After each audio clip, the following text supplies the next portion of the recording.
Përshëndetje, Erkys Qençe, News 24. Zotë ambasador, ju në fjalën tuaj thatë se vëzhguesi do të vlerësojnë dhe rekomandimet e mëparshme të OSBE Odirit. Besoj se jeni në ndjeni që një sër rekomandimesh nuk janë marrë parasysh dhe nuk janë reflektuar në kodin zgjedhor nga ligjvënësit shqiptar. Si e shikni këtë situatë? Një ndërtop e theksuar shpeshherë nga raportet tuaja është dhe depolitizimi i administratës zgjedhore. Ambassador, my name is Erkys Qençe. I'm from News 24.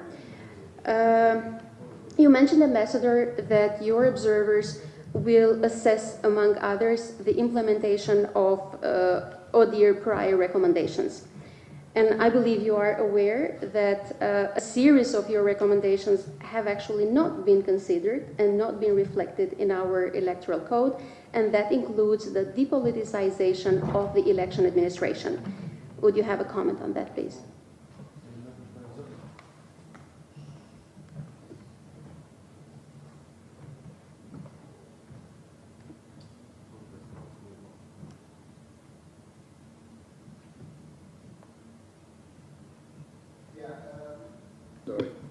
When it comes to the previous recommendations, including the one that you mentioned, our job is first of all to monitor and to see where we are in terms both of the framework, legislative and regulatory framework, and in terms of the implementation. So what happens in real life. Now these things, and in particular this is being discussed with a number of stakeholders. So I know there is work ongoing. Actually, I could broaden the topic by saying that the work on recommendations that are not fully implemented is continuing in a number of ways. The OSCE presence here is cooperating with the local institutions.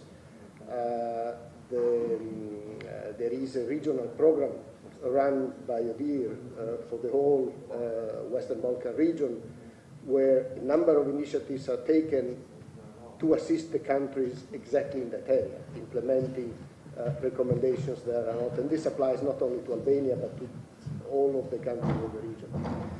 So our job will not be here to push for the implementation, even though we will raise the issues that are in the course of our contacts.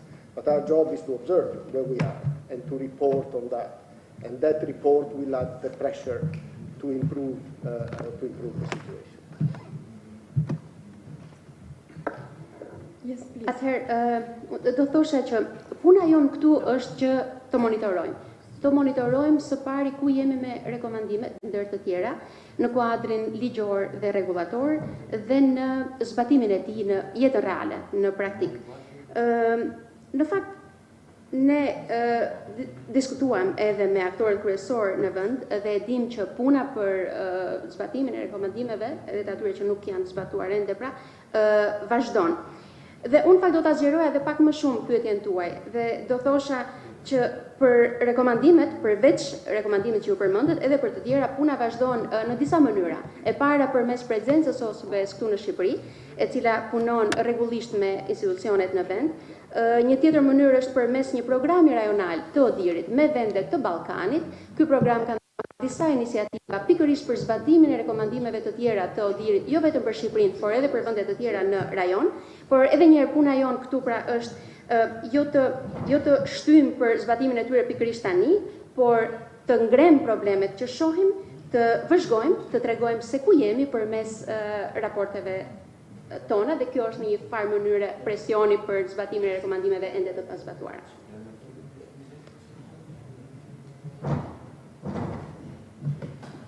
Oliver Dalmucha nga MSN në televizion.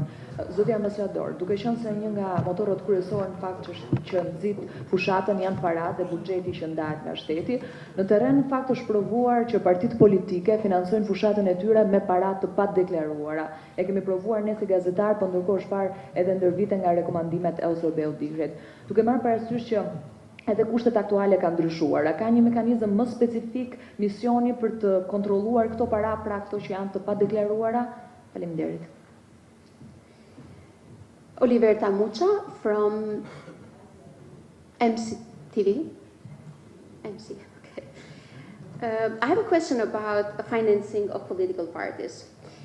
Both journalists and OSCE dear missions have actually observed that political parties sometimes finance themselves by money they do not declare.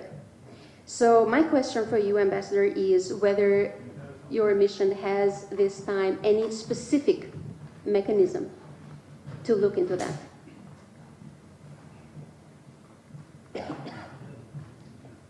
The ODIHR methodology covers this area, so it is one of the fields that we will be looking into. In fact, when we spoke about all the recommendations to be implemented, there is one that touches on this issue.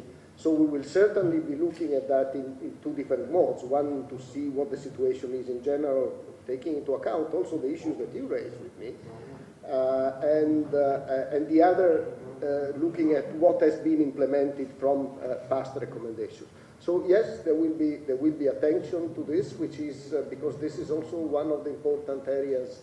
How can I say of importance when looking at a model of a good democratic election. You need to take this into account. Sigurisht, në fakt metodologjia e vëzhgimit të zgjedhjeve të ODIHR-it e përfshin edhe këtë temë që ju përmendet. Dhe vëzhgimi do të bëhet duke parë, siç thash, fillimisht si është situata në terren dhe çfarë është zbatuar nga rekomandimet të mëparshme në këtë fushë. Sigurisht që kjo është një nga fushat më të rëndësishme në fakt, që tregon nëse kemi apo jo një model të një demokracie, një model të një vendi të mirë demokratik.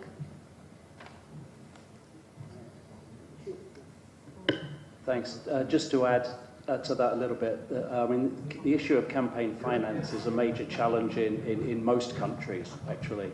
And the way we approach it from an observation perspective is to firstly look at the level of regulation that exists.